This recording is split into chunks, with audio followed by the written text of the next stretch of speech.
Okay, so there was another outage earlier today, but thankfully that's been addressed, so now I can finally get you a video on the much speculated on Nintendo Direct, though it's not quite the big video we were expecting.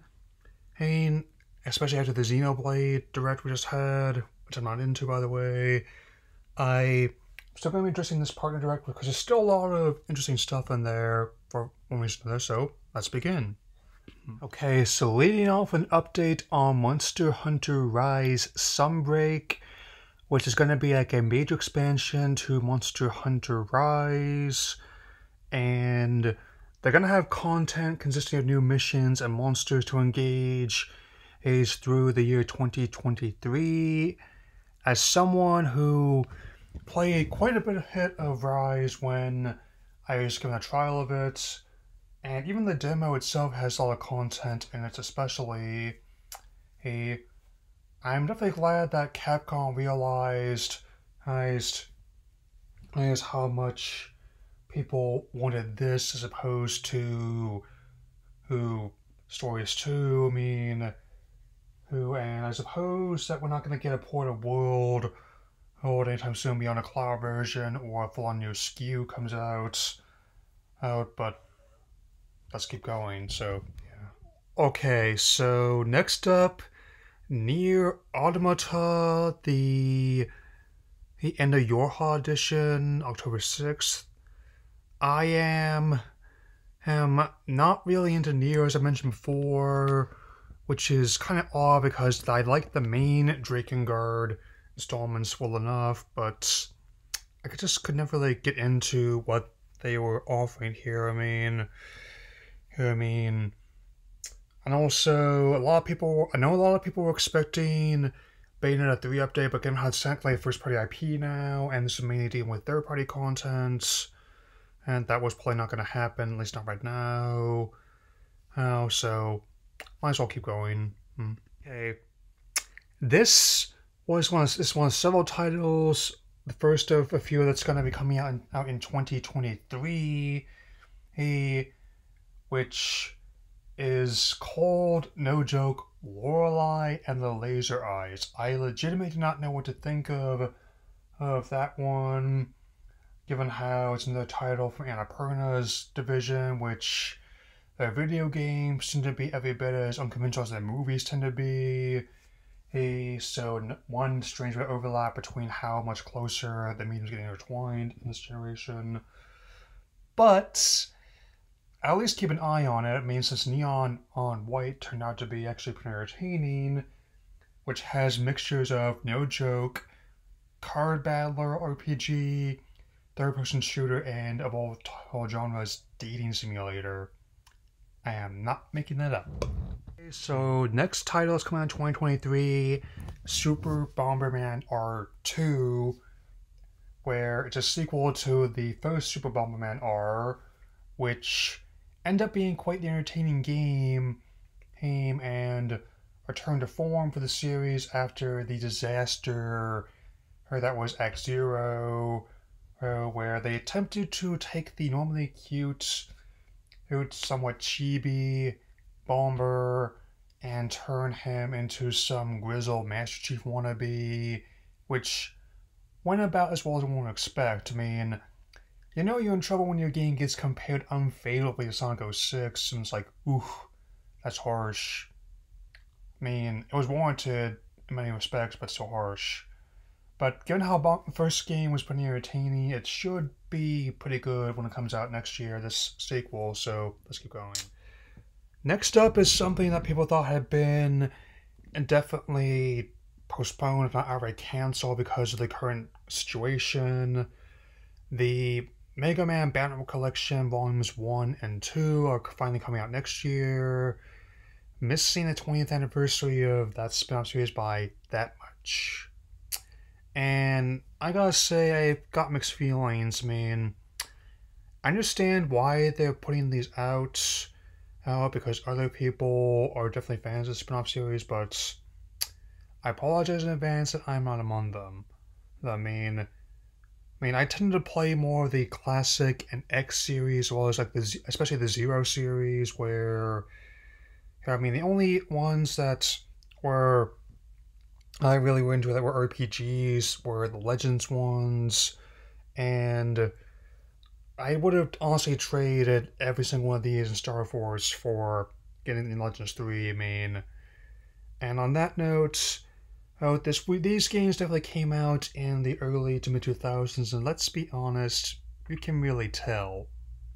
I mean, I'm not saying it's impossible to make a game where smart tech could be messed with, but the depiction and of it has honestly, if I'm being told, as well as the gameplay, haven't really aged well that well to me. I mean, yeah, compared to the more straightforward nature of the classic series, X series, and Zero series, where same with Star Force as well. I mean, basically, I think that spinoff has about accurate with EM waves as say, oh, I don't know, Phoenix Wright is for legal advice. I mean, which made the whole playing it while they were learning about it just kind of baffling to me. It'd be like if I wanted to do surgery because I used to play Trauma Team. And I'll get into this another time, but if you're into this, I'm not going to hold it against you, so let's keep going. Speaking of spin-offs that I'm not really into, here we've got Pac-Man World Re-PAC, a remaster of the first Pac-Man World coming on October 26, which attempted to take the traditional maze gameplay of the main Pac-Man titles and transplant that into like a 3D, a collectathon platformer, which even at the time, as I recall, was met with somewhat mixed results. I mean, personally, I'm more interested in like the Klonoa Reverie collection, and which was actually designed from the ground up to be like a platform game. But yeah, I also don't really have any real take about the Pac-Mom situation, given how I know it was because of legal reasons they lost the rights to use Ms. Pac-Man again, and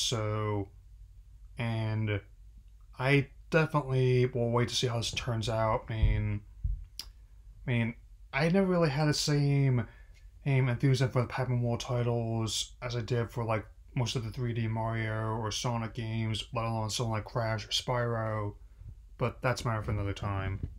Okay, so we got another title known as Blanc, which looks quite unique. I mean, I'm definitely going to keep an eye on this one, but it's another one that's coming out in 2023. No exact date beyond February, but it definitely should be an interesting note. And I'm going to also keep in mind that each of the title releases on this list is subject to change unless they're so close that they're basically locked in, so let's keep it going. Okay.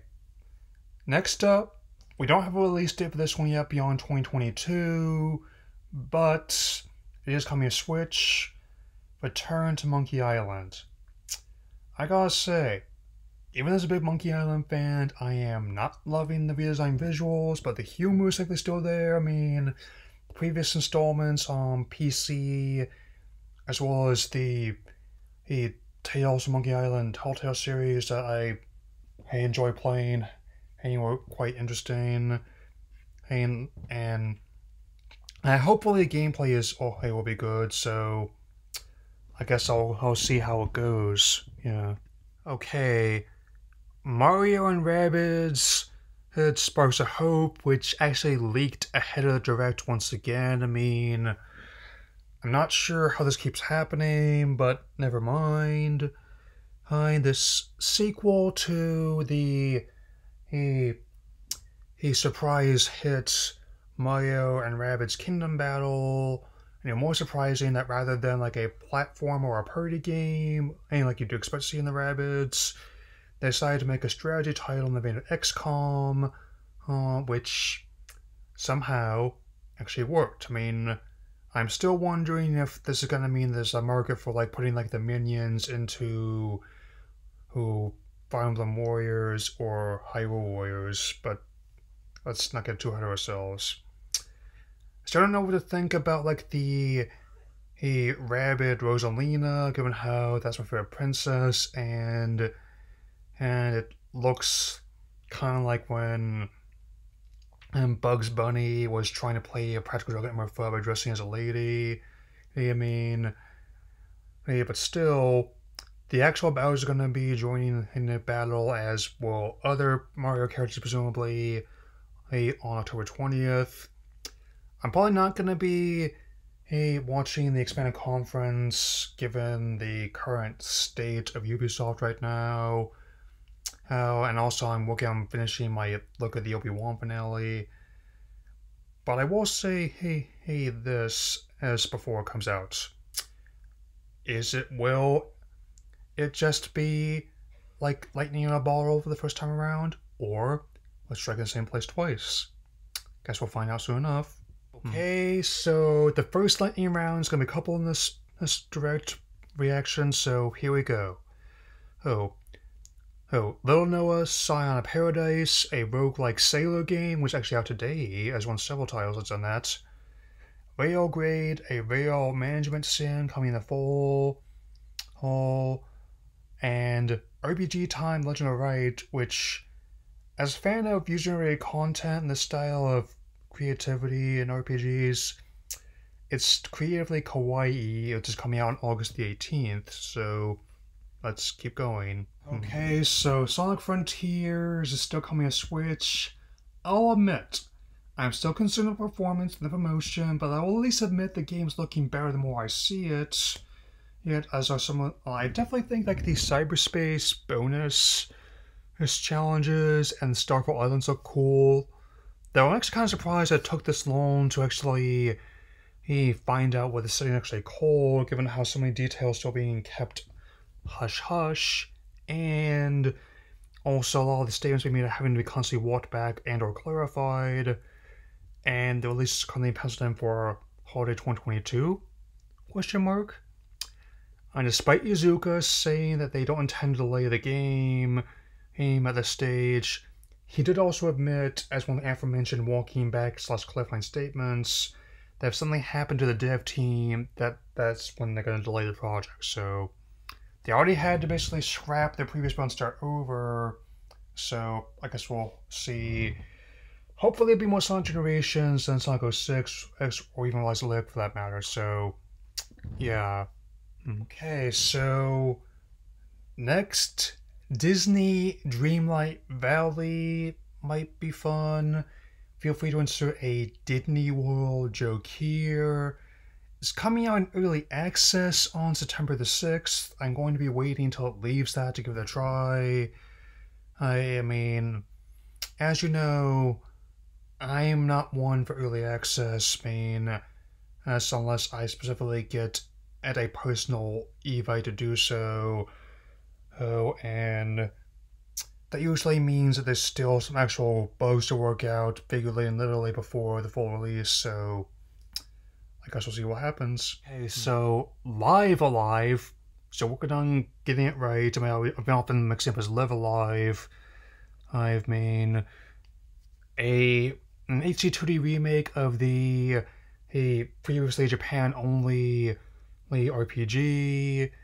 There's a demo today featuring the Edo Japan, and that's one I do know how to pronounce, like how calling it Edo Japan just sounds wrong. I mean, it's like calling something Eid and Edie. Yeah. Imperial China and some future stories. Like the other ones will be in a full game. Continual Progress is out today. It was released on July 22nd. I might give this a try just to see and maybe answer the question I've been asking myself ever since I first heard about this earlier this year. Is this game in like a classic that was previously lost to the sands of time, or should have stayed in Japan only? Guess we'll find out soon enough. Next up, Doraemon Story of Seasons, Friends of Great Kingdom. The last collab that Story Seasons Doraemon did was good, so this should be interesting, which is also coming out later in 2022. There's no official date yet, so let's continue. So another 2023 release, Minecraft Legends. Hopefully it's good as a spin-off. I mean, for every story mode we've had there's been a Minecraft Dungeons, so I'll definitely keep an eye on this one, best of my ability. Onward. Okay, so December 9th, Dragon Quest Treasures, another spin-off. I'm definitely going to wait and see what other people think first. I mean, since I'm not the biggest Dragon Quest fan to begin with, I'm way more into Chrono, in terms of collabs between Toriyama and Square Enix, and I'm not sure what to think about what they're doing with this style of gameplay or art, but next up is going to be Lightning Round number 2, so here we go. So, Fire Emblem Warriors 3 Hopes is out. Nice. No Man's Sky, October 7th. It might work. A Plague Tale Requiem Cloud version, October 18th. I guess I'll play on another system. Captain Velvet Meteor, The Jump Plus Dimensions, July 28th. Has potential and a sick name. So, definitely going to be keeping an eye on that one in particular, so here we go. Okay. And another one that's out today, the Portal Companion Collection, which includes the first 2 games and all the associated content with them.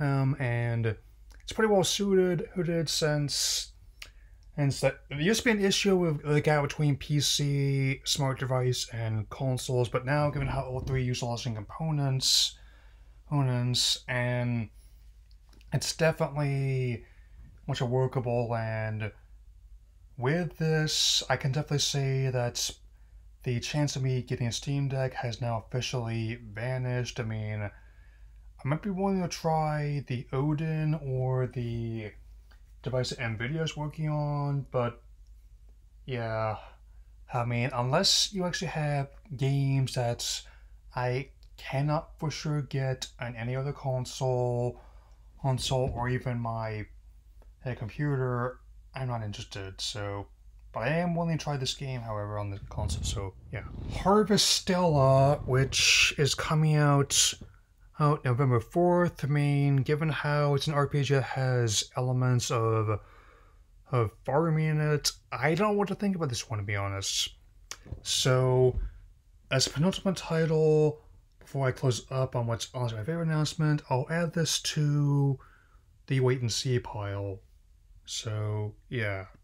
To close out this one, the final announcement is one I think a lot of us have been waiting for her to say, Persona, finally, on Switch.